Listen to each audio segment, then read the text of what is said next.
The first thing Mr. William Hart asked me after I walked into his bedroom wasn't my name. It wasn't whether I had experience caring for elderly patients. He looked at me for several seconds, then quietly said, "You have your mother's eyes." I actually laughed because I thought I'd heard him wrong. My mother? He turned his face toward the window. "No," he said. "Nothing." Forget I said that. That should have been the moment I walked out. Instead, I accepted the job. And 3 weeks later, the same man who had supposedly never met me before handed me an old photograph and told me something that completely changed the way I understood my own life. I was 34 when I first met William Hart. If you had asked me then what I knew about him, I could have told you the obvious things. He was extremely wealthy. Not just owns a nice house wealthy. His name appeared in business magazines. He had built a technology company from almost nothing and eventually sold part of it for hundreds of millions of dollars. He lived alone in a large stone house outside Boston, with a housekeeper who came 3 days a week, a gardener, a driver, and a security system that seemed more complicated than the one at my apartment building. But despite all that money, he was in terrible shape. He had suffered a stroke several months earlier. He could walk with assistance, but his right hand was weak, and he needed help with medications, meals, bathing, and physical therapy. I was working as a private home care aide at the time. My previous client had moved into a nursing facility, so when the agency called me about Mr. Hart, I wasn't particularly excited. The pay was excellent, though. Much better than my previous job. And I had rent to pay. So I went. The house was enormous, but strangely quiet. The housekeeper, a woman named Margaret, met me at the front door. "Don't let the money fool you," she said while leading me upstairs. "He's not an easy man." "Is he difficult?" She gave me a tired smile. "He's lonely." That wasn't quite what I expected. William was sitting in a wheelchair beside the bedroom window when I entered. He was thinner than I'd imagined from his photographs. His grey hair was neatly combed, and he wore a dark cardigan despite the room being warm. He looked at me. Then he said those strange words about my mother. After that, he became distant. During the first week, I assumed he simply disliked having someone around. He didn't like being helped. If I offered him his medication, he'd say, "I can manage." If I tried to help him stand, he'd wave me away. If I asked whether he wanted lunch, he'd say, "I'm not hungry," even when I knew he hadn't eaten since breakfast. But there was something else. He watched me.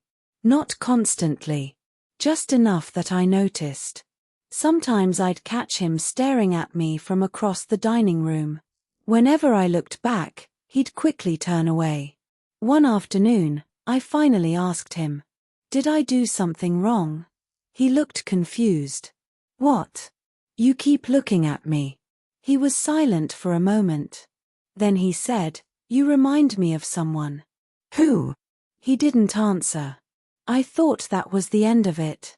It wasn't. About 10 days into the job, I was cleaning out a cabinet in his study when I found an old wooden box. I wasn't snooping. At least, that's what I told myself. The box was sitting on a low shelf beside several old financial documents. It had a faded brass clasp, and when I moved some papers, it fell onto the floor. The lid opened. Inside were photographs. Dozens of them. Family gatherings. Business dinners. People standing beside old cars. Children sitting on porches. I started putting them back when one photograph caught my attention. It showed a young woman standing beside a much younger William Hart. She had dark hair, a small smile, and the same unusual hazel green eyes I had. I stared at the photograph. I didn't know her. But something about her face felt familiar. I turned it over. On the back, someone had written, "Evelyn and William, October 1987. Evelyn. My mother's name was Evelyn. I dropped the photograph. For several seconds, I just stood there. Then I heard William's voice behind me. "What are you doing?" I turned around. He was standing in the doorway. His face had completely changed. I held up the photograph. "Who is she?" He didn't answer. "William."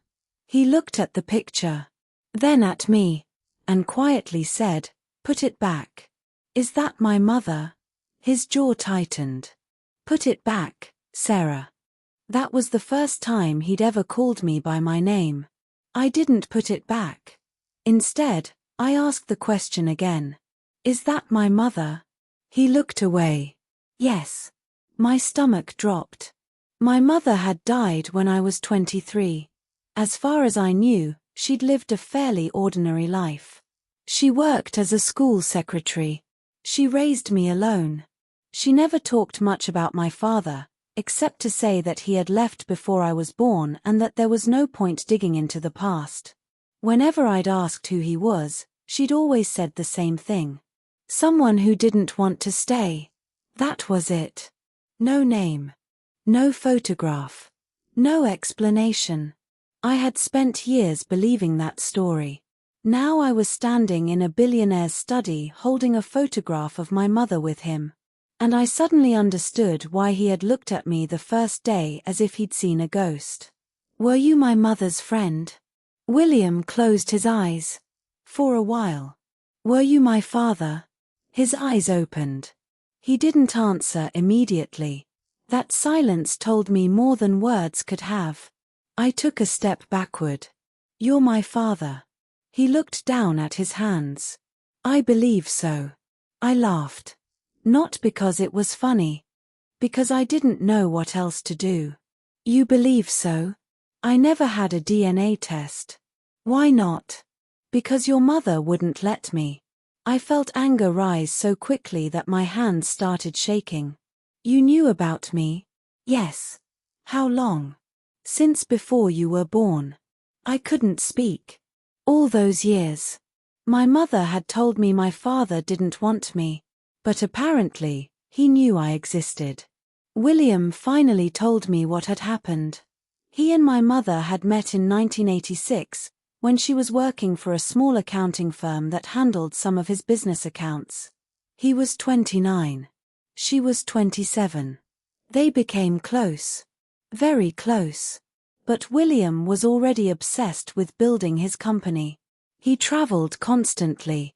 He was ambitious, impatient, and convinced that he had to become successful before he could settle down.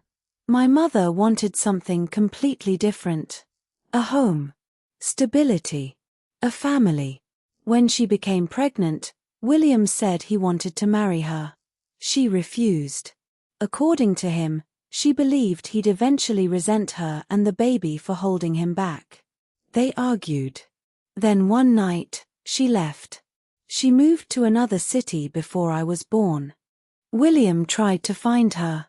But she had changed her address and refused to tell him where she was. "I sent letters," he said. "Did she answer?" "No." "Did you keep looking?" He stared at the floor. "I did for a while." "A while." He sighed. "Sarah, I was young. I was angry. I thought she had made her decision. I couldn't help myself." "So you stopped?" His face tightened. "Yes." That answer hurt more than I expected. Because whether he had been wrong or my mother had been wrong, I was the person who had lost 23 years with both sides of the story. I left his study that evening and cried in my car. I didn't go home immediately. I drove around for almost an hour. I kept thinking about my mother. Why had she hidden him? Why had she never told me his name? Why had he waited until I walked into his house as an employee to tell me? The next morning, I almost quit. But when I arrived, William was sitting at the breakfast table. There was an envelope beside him. "I think you deserve the rest," he said. I sat down. He pushed the envelope toward me. Inside were letters. Dozens of them. All addressed to my mother. Some were dated before I was born. Others were from the years after. He had written about my first birthday, my first Christmas, my 5th birthday. He wrote that he hoped I was healthy, that he wondered what I looked like, that he wanted to meet me. I read one letter that made me stop. It said, "I don't know if you will ever let me into her life. But if she ever asks about me, please don't tell her I didn't care." I couldn't continue reading. I put the letter down. "You really wanted to know me?" William looked at me. I never stopped. "Then why didn't you find me?" He was quiet. "Because eventually I realized searching for you might mean destroying whatever life your mother had built." I didn't know whether to forgive him. I didn't know whether to blame him. Maybe both things could be true. He had failed me. But he hadn't forgotten me. Over the next few weeks, something strange happened. I stopped thinking of William as my employer. He became a person. We had breakfast together.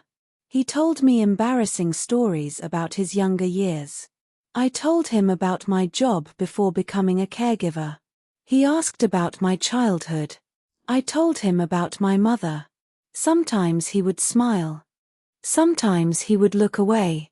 Then one afternoon, he asked me to sit beside him. "There is one more reason I hired you." I already knew there was something. "What is it?" He looked nervous. For the first time, I saw the billionaire everyone talked about disappear. He looked like an old man who was afraid of hearing the wrong answer.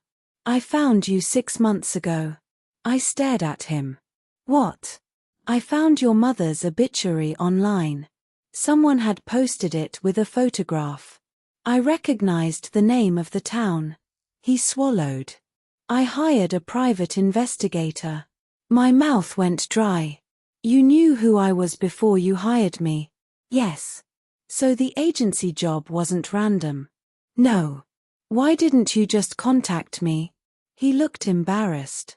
"Because I didn't know whether you would want me in your life. I didn't know what to say." "So you hired me to take care of you?" "No." He paused. "I hired you because I wanted one chance to meet my daughter without forcing myself into her life." That sentence broke something open inside me. I started crying. Not loudly. Just tears running down my face while I stared at the table. William reached for my hand with his good hand. He didn't say anything. Neither did I. A few months later, we did a DNA test. There was no real surprise. William was my biological father. But the test didn't magically repair 23 years. It didn't erase my mother's choices.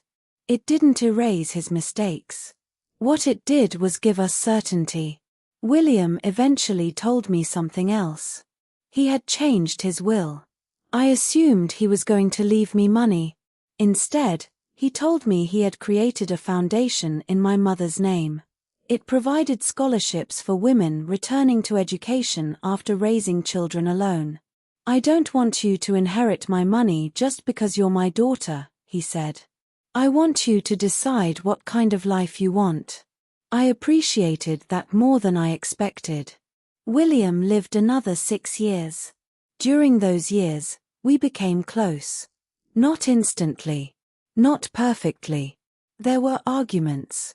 There were uncomfortable conversations. There were days when I was angry about things that had happened before I was even born. But there were also birthdays. Christmas mornings. Long conversations over coffee. And one Christmas, he gave me the old photograph. The one I'd found in the wooden box. On the back, beneath the original writing, he had added something.